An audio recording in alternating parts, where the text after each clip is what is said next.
Thanks for joining us for our Insulator Insights.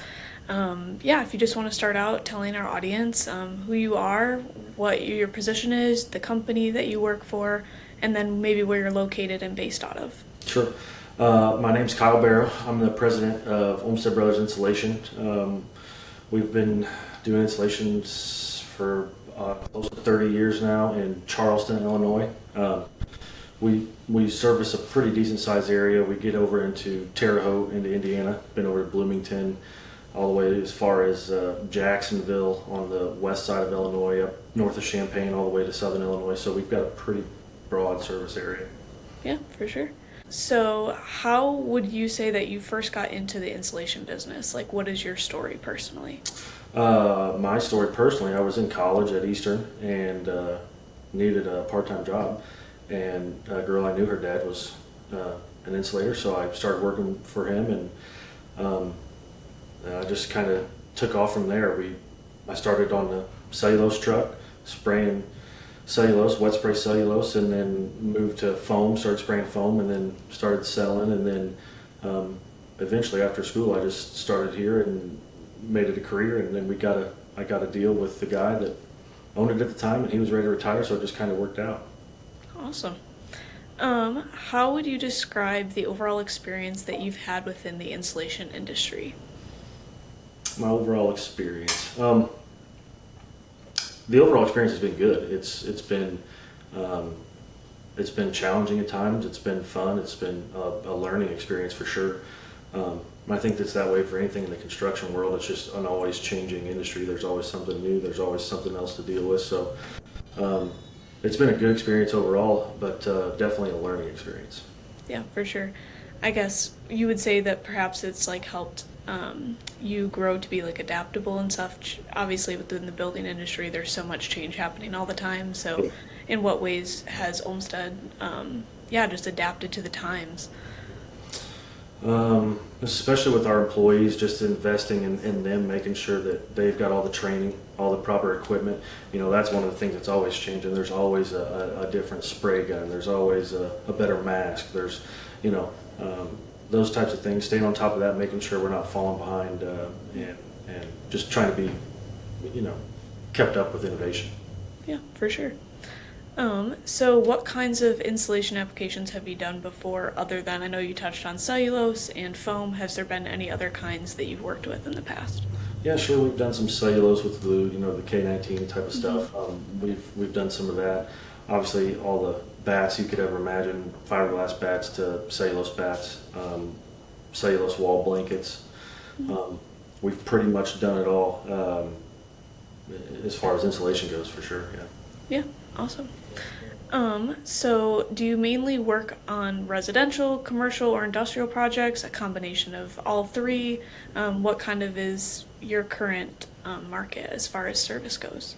Well, our current market right now, I think our residential market is a little slower, but typically I always tell everybody we used to be a lot heavier on the residential side. I think now we're probably closer to 50-50, maybe even 60-40, more heavy on the commercial side. I've seen more commercial projects going through than I have residential stuff, and especially in like multifamily. We've seen some big, complexes go up.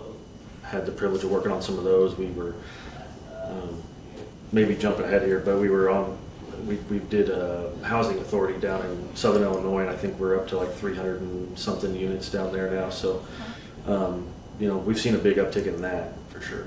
Yeah, definitely. So what would you say is some of the benefits or reasons why you personally enjoy using cellulose? Just from an installer's perspective, what makes you want to use it? From an installer's perspective, all my guys love the fact that it's not itchy. It's not a pain in the rear end to install. It's easy and it's simple. As far as the qualities that we like about cellulose, we like that it's a sound deadening material while it carries a really good R value. So I think those two things are the biggest kickers. Everybody always wants to, air seal and do all that, but really, cellulose can do 90% of the job, and it's the most cost-effective way to go about it too. So. Yeah, for sure. Have you ever had to explain installation options to a homeowner or a client? And if so, how do you communicate those technical details with someone who isn't like a non-expert, basically? The technical details, I think, would be, yeah, that's just every case is different. Obviously, some people know more than others when it comes to this stuff, but I always try to focus on, especially with the people that aren't quite as technical or in our industry all the time, I try to focus on the fact that we're green. Um, we've been environmentally friendly for a long time, and so has Newell. I think just driving that point home sells a lot of people. But as far as the technical side of things, I try to stay away from, you know, the really, really technical side of things, like the tensile strength of the outside skin of foam. Nobody's going to know what you're talking about. So, the R value, things like that. That's really what drives the point home. The one thing that we always try to tell everybody is that R values do mean something, but R19 and fiberglass is much different than R19 with cellulose, and we try to explain that those tests are done in controlled environments, and the proof's in the pudding. I could show you a house that doesn't have it, and we can compare bills, and we'll see the difference. Yeah, for sure.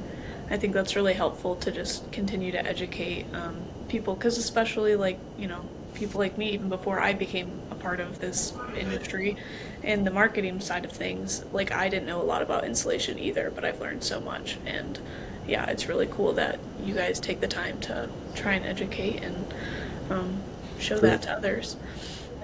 So I guess another question I have for you is, have you ever had a customer or contractor disagree with your recommended insulation type or method? And if so, how did you resolve that kind of a disagreement? Well, I think there's two types of people. Two types of people that one's going to be open-minded and willing to hear something different, and one's going to be closed-minded and think they're right no matter what. So you're not always going to change everybody's mind.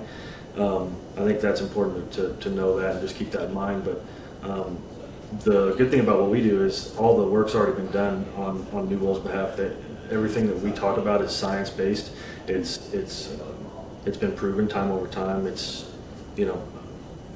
I think it would be hard for us and for Newell to be in business if we were having buildings fall down that we insulated 30 years ago. So this is a proven method.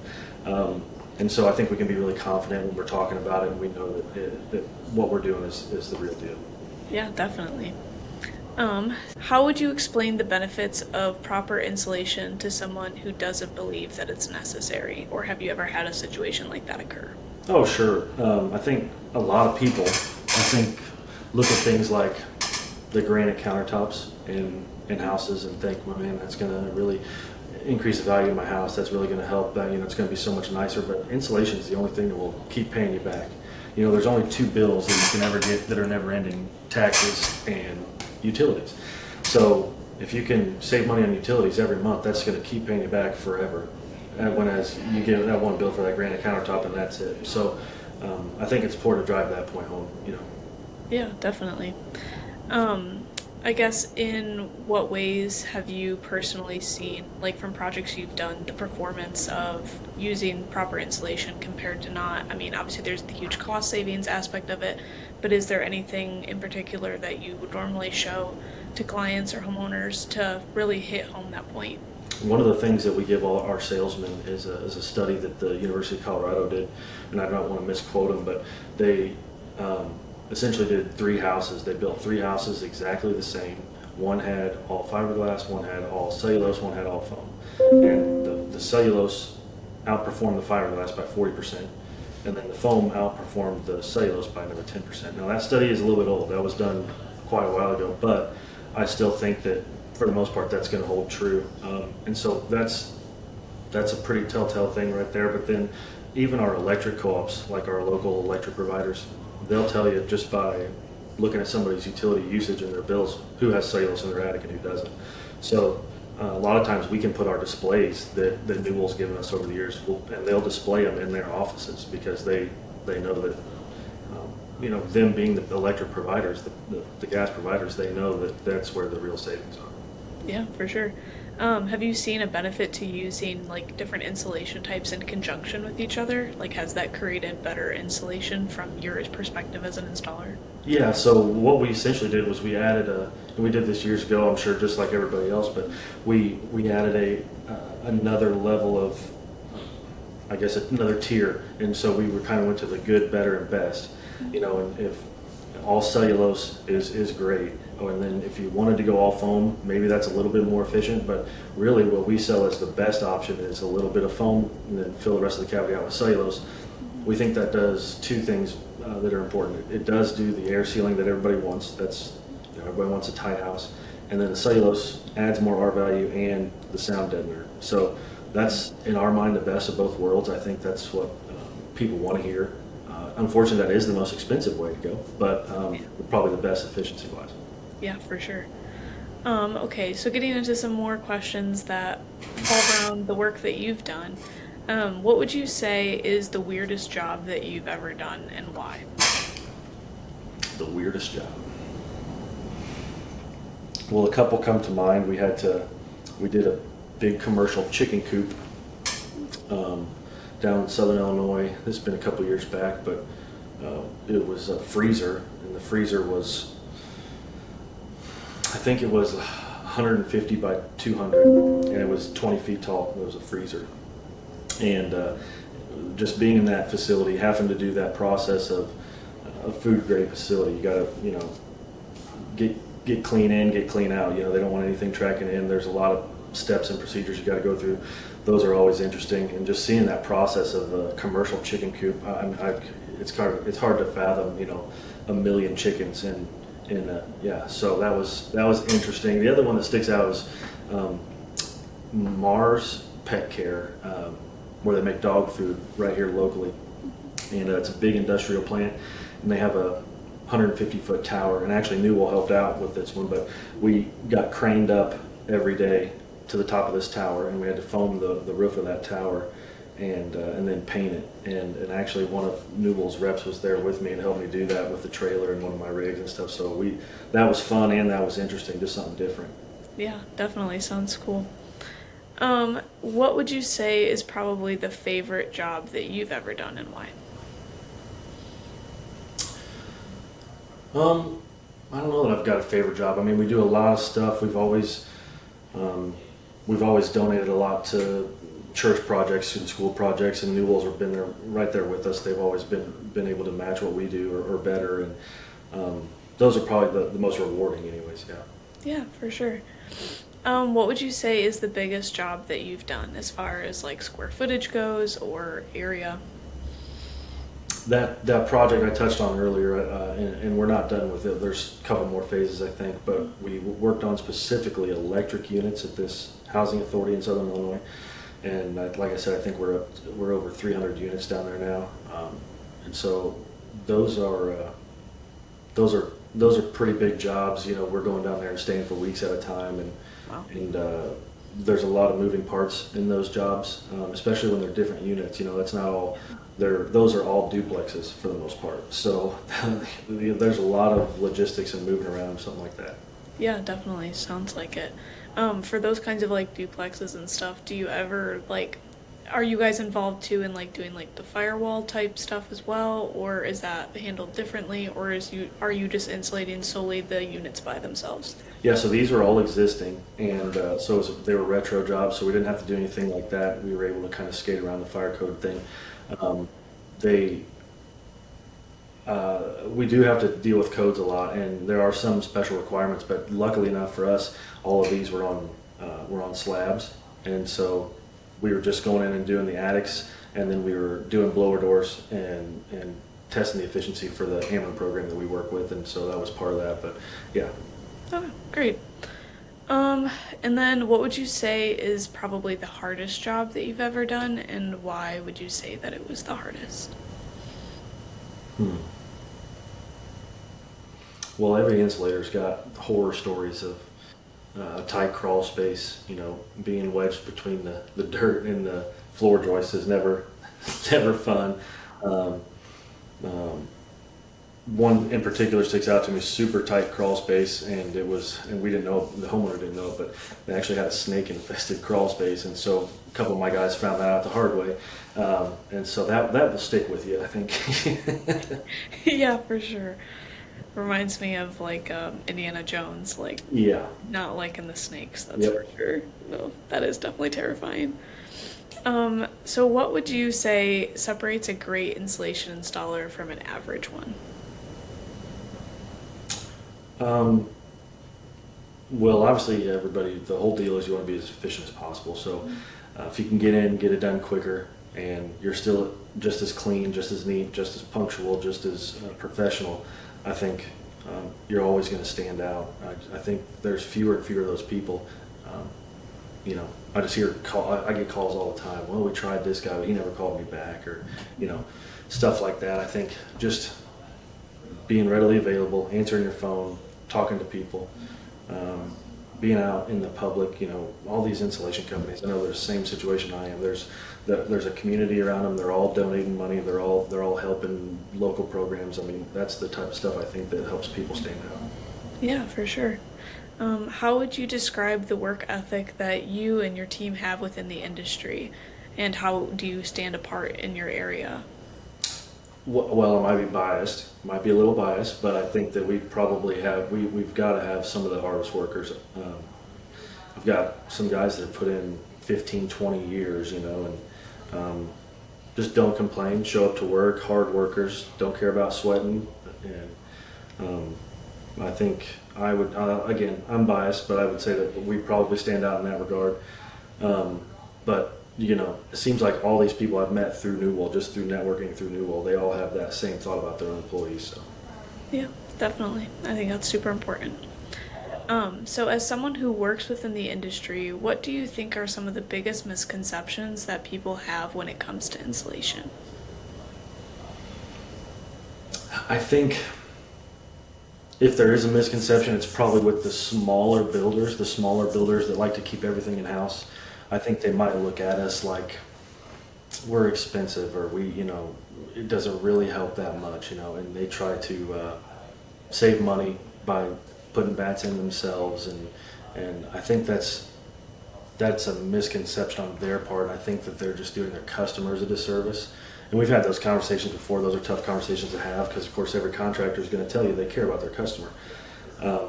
But my answer to that is, well, if you did, one of the things that you should consider is, one of those bills that we said is never going to go away. Those utility bills just don't go away. So that's definitely got to be considered. But I think that the industry as a whole is starting to kind of accept it more. I think that, I was just talking to Jack Golden the other day, and Newell Cellulose was specifically spec'd out on this architect set that I got from a big project down here in Tetopolis. So I think that the misconception is pretty much gone, and if it exists, it's probably with the smaller local builders. Yeah, for sure. What is a small detail in insulation installation that most people tend to overlook but can actually make a big difference? The smallest detail. Well, I think that there is something to be said about an air sealed house, and I think if you've got the time and the knowledge, and if you could go through and just plugging up every hole where a wire goes through the top plate or down through the floor into the crawl space, just plugging up all those little holes with caulk or foam, I think that really is a big deal. I don't think it's paid attention to enough. Of course, like I said, we do a lot of work for Ameren, so we're always doing blower doors. We're doing blower doors every day, and I can just tell you, I mean, we're talking about the difference of couple hundred CFMs by just doing that. So I don't think people understand that aren't in the industry, obviously, don't understand how much air is moving. You can't see it, so you don't think about it. So I think that's a huge deal. Yeah, that's definitely really insightful because I think I don't even think about those things. Yeah. So that is really cool that you have that insight and pay attention to those details. So if you were training someone new within the insulation industry, what would be the first thing that you would teach them? An installer or a salesman? You could answer from both perspectives. An installer, I think the first thing you got to teach them is just the willingness to jump in and get after it. Some new guys, especially younger guys, are always a little bit timid, and this isn't necessarily a dangerous job. You just got to be willing to get in there and work. And so I think just setting the tone for, and my guys do a great job of that. I don't even really have to do that anymore, but just setting the tone, making sure they know what you expect. This is how we work. This is how we do it. And then you can start teaching them the finer details later. Here's how we block and vent, or here's how, so I think work ethic is probably the first thing we would try to attack. And as far as a salesman, I think we would probably go over a lot of the detailed stuff like we talked about earlier. The study, but from Colorado, we would go over that. We would go over the fact that our values those are figured out in a controlled environment, not out in everyday weather when it's 0. The fibers in fiberglass are going to act different than when it's 70. So explaining to them why we're better, explaining to them why we are a premium product, why we're a premium service, getting that point across, and then kind of educating them how to sell what we do would be the first steps for them. Yeah, for sure. What is the biggest piece of advice that you would give to others within the insulation industry?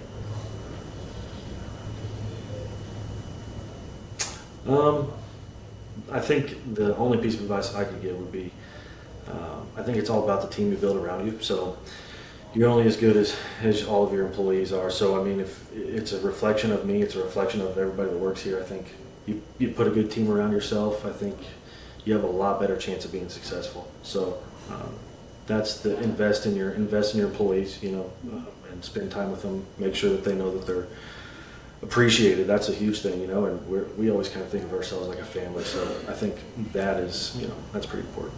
Yeah, for sure. Kind of like the saying, like, teamwork makes the dream work. Absolutely, yeah. For sure. I guess the last kind of question I have for you before I open up the floor to anything else that you'd like to add is, I guess, in your experience from like working with Newell and such, what makes you choose us to provide your cellulose needs? What makes us stand apart in your mind? Sure. Yeah, I mean, obviously there are other options out there. Not that I've ever looked into that at all. Because of the service, I think we have yet to find any company that has the type of service Newell has. I think when we call and we can talk to people like Bob DeVries on a technical question, and he gets back with us just like that, and we've had in-depth conversations about different things that architects are speccing or why we're doing what we're doing, and the fact that if I've got an issue, one of the guys is down here the next day or 2 days and helping me on some equipment or helping certify my guys to get their installer certifications or whatever that may be. I've always felt like Newell was really willing to be involved like that, so that's why we couldn't leave. Yeah, well, it's great. So overall, is there anything else that you'd like to touch on or add to the conversation? Basically, I just want to give you the floor to share anything else that you think is pertinent. I don't know what else I've got to add. I think that I got really lucky coming into a company that was already set up with Newell. Eric Olmsted did all the hard work for me. I think he got with Newell years and years ago. I know he's kind of been involved with them, and I think he thinks that he's kind of tried to help them, grow just like you guys with us. So I think that I'm just lucky to have that opportunity and appreciate you guys. So yeah. Yeah, awesome. Well, I appreciate your time. Thank you so much for joining me today and sharing your insights as an insulator. I think it's super valuable, and the work that you do is really great. Obviously, we want to highlight that and show that you guys are doing great work in the field and making energy efficient homes. So I guess to close, how can people reach you or find you? Whether it's like contact information, email, social media channels, anything you want to share for how people can get in touch with you. Sure. So again, we're Olmsted Brothers Insulation. We're out of Charleston. OlmstedBrosInsulation.com, and you can find all of our stuff on there. You've got our social media handles and phone numbers and all that stuff on there. So, and we've also got a couple sister companies. We've got an appraisal company and we're doing logistics now with Newell actually, and so that's working out great, and our company Midwest Roofing is doing well too. So, and that's all thanks to Newell essentially. So we appreciate you guys. Yeah, awesome. Well, thank you so much, Kyle, for your time, and we are so grateful for the insight that you have to share with us. Well, thank you for the time.